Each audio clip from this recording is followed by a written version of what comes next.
Scan for Sovi, your AI bestie. I got your back. Environmentally friendly straws create benefits for everyone, not just the users. We need to find how the government maximizes total economic surplus in this market.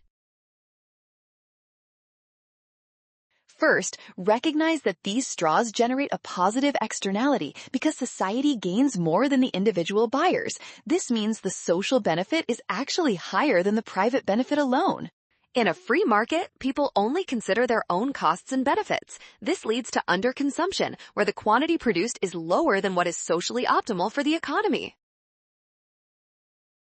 To fix this, the government should provide a per-unit subsidy to consumers. This encourages more buying, making option E the perfect choice for maximizing surplus. Well done! Scan the code. You can learn better with Sovi. Avoid the rush and watch signs. Trust given facts and check your steps.